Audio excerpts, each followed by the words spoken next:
Have you ever sat in a room full of people who looked at you like you were dirt on their expensive Italian leather shoes? That was me, holding $100 wedding dress while my future mother-in-law laughed so hard she almost spilled her imported champagne. She called it an absolute monstrosity and asked if I bought it from a Halloween clearance rack. Yeah, it was pretty brutal. But what she didn't know was that the very roof over her head and the entire luxury estate she was standing in belonged to my father. But let's back up a bit, because to understand how we got to this point, you need to know a little secret about my family. And trust me, it's a pretty wild ride. My name is Clara. I'm a high school English teacher. I love my job, I love my students, and I've never been someone who cares about flashy designer labels. When I met Julian, I really thought I'd found the one. He was sweet, attentive, and we just clicked. But then, I met his family. Julian's family, the Brentwoods, are what you'd call old money, or at least, they act like they are. His mother, Victoria, is the kind of woman who measures a person's worth entirely by the brand of their watch or the zip code they live in. From day one, she made it very clear that she thought Julian was settling for me. When Julian and I got engaged, I wanted a simple wedding, nothing crazy, but Victoria completely took over the planning. She insisted on hosting a massive, high-society event at the Grand Horizon, which is the most exclusive, expensive estate in the state. Getting a booking there usually takes at least 2 years. But Victoria bragged to everyone that she used her high-society connections to squeeze us in. I just smiled and let her run with it. But the real drama started when it came to the dress. My mom passed away when I was young, and she left me her wedding dress. It was a simple, classic slip dress. Vintage, beautiful, but definitely not a 5-figure designer gown. It needed some minor repairs, which cost me about $100 at a local tailor. To me, it was priceless. To Victoria, it was an insult to their family name.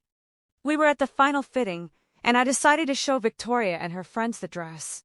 The moment I stepped out, the room went dead silent. Then, Victoria let out this high-pitched, mocking laugh. "Oh, Clara, darling," she gasped, wiping a tear from her eye. "Are you serious? You look like you're wearing a nightgown from a thrift store. We are hosting the wedding of the season at the Grand Horizon. You cannot walk down the aisle looking like a charity case." Her friends joined in, whispering and chuckling. I looked at Julian, hoping he'd say something. But he just looked down at his phone, muttered that maybe his mom had a point, and avoided my eyes. I felt this heavy lump in my throat. I wanted to scream, to tell them exactly where they could shove their designer opinions. But I held my tongue. Why? Because I knew something they didn't. And that secret was about to turn their entire world upside down. You see, the Brentwoods thought my family was completely broke. My dad, Arthur, is a very quiet, low-profile guy. He wears faded jeans, flannel shirts, and drives an old pickup truck that has seen better days. If you saw him in the grocery store, you'd probably think he was just a retired blue-collar worker. But my dad is actually a self-made billionaire. He started in construction, built a massive empire, and eventually started developing ultra-luxury commercial properties and estates. One of his absolute crown jewels? The Grand Horizon. Yes, the very venue Victoria was bragging about booking. My dad actually built it from scratch. He owns the land, the brand, and the entire management company. But he taught me from a young age that wealth is quiet, and vanity is loud. He didn't want me growing up spoiled, and he always told me, "Clara, find someone who loves you when you have nothing, and you'll know they're real." So, when I started dating Julian, I didn't mention my dad's business. I just said he was in construction. Julian never asked for details, and Victoria simply assumed in construction meant my dad was a laborer who worked with a shovel. When Victoria boasted about getting us a booking at the Grand Horizon, I nearly laughed out loud. The only reason she got that booking was because my dad saw my name on the application, bypassed the 2-year waiting list, and personally approved it as a wedding gift to me. He even discounted the booking fee to a fraction of the cost so Julian's family wouldn't suspect anything. My dad wanted me to have my dream day, even if it meant letting Victoria take all the credit for booking it. But Victoria's attitude was getting worse by the day. At the rehearsal dinner, which was held in the estate's private dining room, she decided to take another cheap shot at me. "We really had to pull some major strings to get this venue," she said loudly to the guests, making sure my dad, who was sitting quietly at the end of the table, could hear. It's a shame some people don't appreciate the level of class required to be here. I just hope Clara's side of the family doesn't embarrass us tomorrow. I looked at my dad. He just caught my eye, gave me a tiny, reassuring wink, and took a sip of his water. He didn't say a word. He was playing the long game. But things were about to get a whole lot worse before they got better. That night, Victoria took her snobbishness to a whole new level. After the dinner, I went back to the bridal suite to hang up my mom's dress. I wanted to make sure it was perfect for the morning. As I was walking down the hall, I heard Victoria's voice coming from the lounge area. She was talking to Julian. "Julian, you cannot let her wear that cheap rag," she hissed. "It's an embarrassment. I've booked a stylist to bring a real designer gown tomorrow morning. If she refuses, I'm going to tell the venue manager to cancel the reception. I know the manager, and he'll do whatever I say. We paid too much money to be humiliated by a girl who looks like she shopped at a garage sale." I stood there, completely frozen. My heart was pounding. I waited for Julian to defend me. I waited for him to say, "Mom, I love Clara, and she can wear whatever she wants." Instead, Julian just sighed. "I know, Mom, it is a bit cheap. Just do what you have to do. I'll make sure she agrees to the new dress." That was the exact moment something inside me snapped. The sadness turned into cold, hard clarity.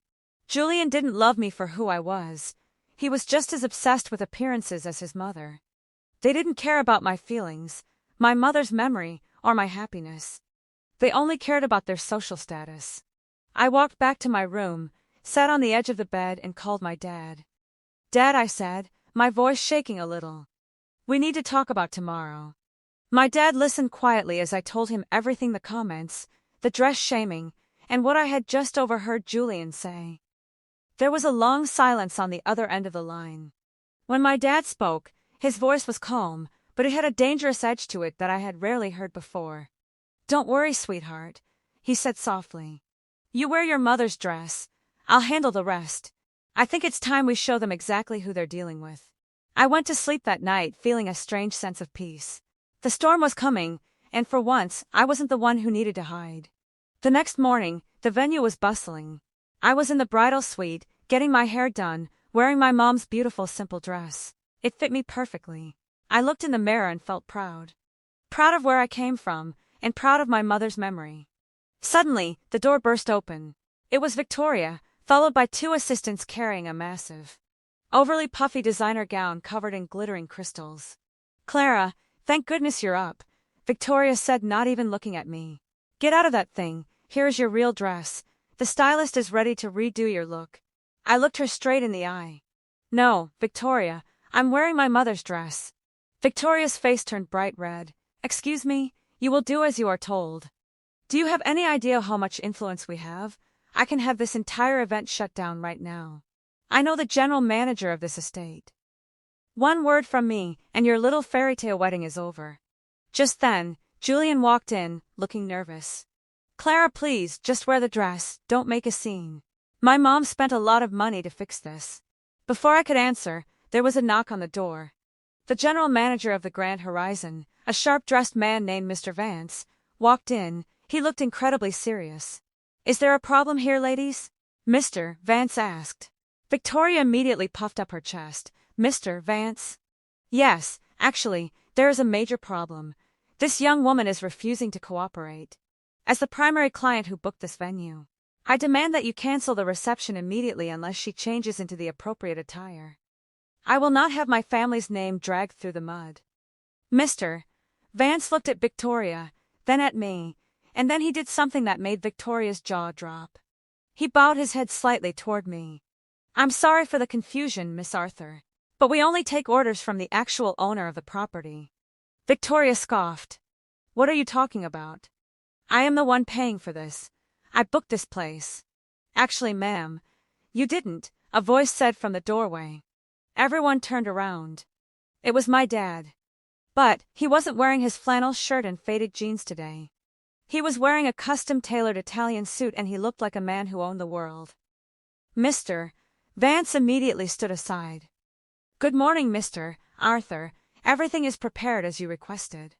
Victoria looked back and forth between my dad and Mr. Vance. her eyes wide with confusion. Mr. Arthur? Wait, you're the construction worker. What is going on here? My dad walked over, stood right next to me, and put a hand on my shoulder. I do work in construction, Victoria, my dad said, his voice smooth and steady. I build things. Like this entire estate, for example. I am the owner of the Grand Horizon. And the contract for this wedding is in my daughter's name. I personally approved the booking and paid for 90% of the costs as a gift to her. Julian looked like he was about to faint. Clara, your dad owns this place? You're Arthur's daughter? Yes, Julian, I said, looking him dead in the eye. But you were too busy worrying about how cheap my dress looked to ever care about who I actually was. Victoria tried to speak, but only squeaks came out. But the dress, the social status, we are the Brentwoods, and I am the man who can have you escorted off my property in 5 minutes, my dad said coldly. Mr. Vance, please prepare the security team. It seems we have some uninvited guests who don't appreciate the level of class required to be here. The room was completely silent. Julian tried to step forward, his hands shaking. Clara, please. I'm sorry.